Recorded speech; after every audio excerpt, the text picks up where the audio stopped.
Hello and welcome. My name is Indidi Zima and welcome to my PBHL 6050 presentation on the state of Providence, Rhode Island.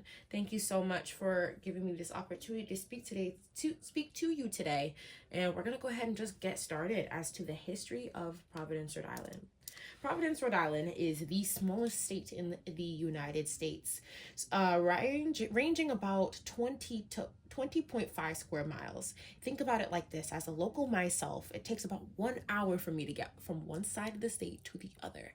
So you can imagine, at least 20 minutes is a long drive for a lot of localists in Rhode Island. But to the states that are about like 50 times larger than Rhode Island, that's probably a blessing, let alone having to go through traffic. So it's really interesting to see the differences based off of location throughout the country. Providence River runs through the city formed by the confluence of Musatch and Woonsocket rivers. They don't call it the Ocean State for nothing now. So as you can see in the picture, right to the left, you can see the fire in the water. That's called our water fire festival. We have it about every year, very consistently. It is a known Rhode Island event. Celebrated very pretty, especially at night, just to be able to, spend time with one another and just enjoy the all the perks that the city has to offer. The metropolitan area includes Pawtucket, East Providence, Central Falls, Warwick, Cranston, Woonsocket. Those are our main cities, full of culture and personality in themselves. Let's move on to the climate. Very humid sometimes, definitely being by the water, that's expected. But we also are able to, interestingly enough, we're also able to know what type of year we're going to have based off of how brutally cold it is in the winter. If you know that it's going to be brutally cold in the winter and we experience that, we know it's going to be a hot summer. So this winter specifically, I can tell that it was a very brutally cold winter. So this summer is going to be equally as intense when it comes to the heat waves that we're going to experience. So yeah, we definitely get a good range as to what to expect, but it's nice because we do have the breeze of the ocean coming right at us, so it's a nice mix. Here we have the demographic. Quite a large population for Rhode Island, but interestingly enough, the capital of Providence now is just one of the most densely populated cities in the U.S. We have the poverty rate at 20%, the median rate just about 32, and the median household as to 66,772. When it comes to our race, we have, it is 34% white, other is 19.5 Hispanic, 15.2%, and Black 11.3%. Let's look at our past disasters. Like I mentioned before, the climate in Rhode Island is quite expected, but when it comes to our past disasters, that can be said otherwise. We had Hurricane Carol in 1954. That was a Category 3 hurricane with severe flooding and crazy power outages. We have the blizzard of 1978, the record of snowfall in the city immobilized everything, city mobilization, and just the economic damage as to everything just being completely stopped, kind of like us during COVID, but, in this case, physically as well. And then we had Hurricane Sandy in 2012, which I remember clear as day, having to stay inside. Everybody was quite scared. A lot of infrastructure damage that had to be done with a lot of follow-up intervention from the state in order to rectify the damages. And obviously we had COVID in 2020 to 2023. Obviously we all know this, the public health crisis and hospital strain, where allocation for different hospital necessities just wasn't meeting population expectation. I think that was just all over what was experienced by the population. And we had a gas explosion in 2019 as well. So let's look at our community infrastructure. We have many key universities and education sites in Rhode Island. We have Brown University, Rhode Island College, Providence Public Schools. We also have University of Rhode Island, Johnson and Wales, and even Salve Regina that I know of as well. We have Rhode Island Hospital, women and infants as well. Healthcare, education, tourism, and finance when it comes to business.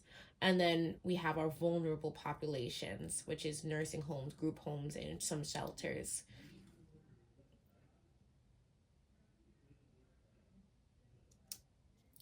Let's look at our primary weather and environmental risks. When it comes to our weather risks, we have a lot of hurricanes, especially being by the coast.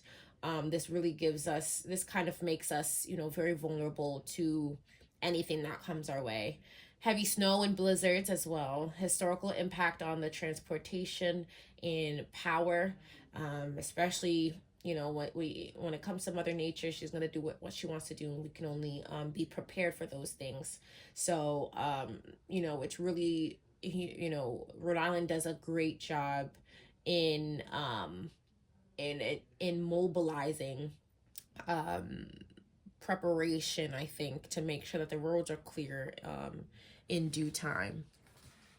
And then we also have extreme heat that can pose risks as to understanding, what that looks like from the winter perspective, kind of expecting a hotter summer can really pose health risks for anyone really, and emphasize the needs for protection outdoors. We have our environmental risks as well when we have coastal flooding. We have air pollution and fire risks as well. Industrial and transportation risks. Our transportational risks are the airports. We have the highways, and we have the Providence shipping. All these things have its own allocated risks, especially with TF Green Airport being the Rhode Island airport for the state. I think it's really, really interesting to see, all the traffic that comes in and out, seeing that it is the only airport that we have busy traffic on the runway and to the city is also a concern, especially I-95 and I-195, very, very high accident prone zones where everybody's coming in and out. We only have a couple main highways that we use, so everybody's taking the same way in and out of the state. Now we have chemical spills in manufacturing plants for industrial risks as well, and gas pipeline leaks and explosions. So, in order to make sure that everything else is running, these industrial risks, I feel as though are going to be realistically the same for every state, especially gas pipeline leaks and explosions. We're all using electricity. We all need things to work properly. We all need to be prepared for some of these things and have them in the back of our minds. Let's look at our possible biological risks now. When looking at hurricane in coastal flooding, high probability of these things due to high rising sea levels, especially when it comes to, just the impact that this can have, especially when it comes to affecting our geographic makeup of Rhode Island itself. These things can pose as concerns. We have our severe winter storms, recurring historical impact, heat waves, increasing these things due to our climate change as well. Really, really affecting the human body in terms of our health, and especially those who are already high risk, putting them at a higher risk for dehydration and pure physical exhaustion, industrial accidents as well, affecting us each and every day, and also the pandemic having long lasting impacts on human health and making us vulnerable to other things as well, other health concerns. So some disaster preparedness recommendation is really to invest in resilient coastal flood protection measures, hurricane barriers, and services, especially when it comes to snowstorms, and really like snow removal and investing in sand and salt on the roads, especially workers as well. Enhancing emergency preparedness plans for hurricanes and winter storms, like I mentioned, and then expanding heat wave mitigation efforts, cooling centers, and outreach programs for especially those who are living in marginalized populations as well. For our marginalized populations, it's really important to be able to consider them in all aspects, especially those who are in need of additional support. Strengthening industrial safety oversight and emergency response capabilities. Now, when we look at these industrial safety oversights, it's really just about planning. We need to make sure that we are considering all aspects of our industrial section of emergency preparedness, and just the industrial section of our workers, and what that looks like when it comes to oil and gas and chemicals. What does the plan look like in order to make sure that they are overseen? This means adding and investing in more workers to overlook, investing in equipment for workers, investing in higher wages, giving incentive for different things to be able to make sure that workers are safe and workers are taken care of. And most of all, to improve public health communication and infrastructure for future health crisis. As we know from COVID-19, preparedness is key, and you just never know what is going to happen. But also communication is key as well. You need communication in order to not only speak to the population, but to speak to each other, those who are working to relay information.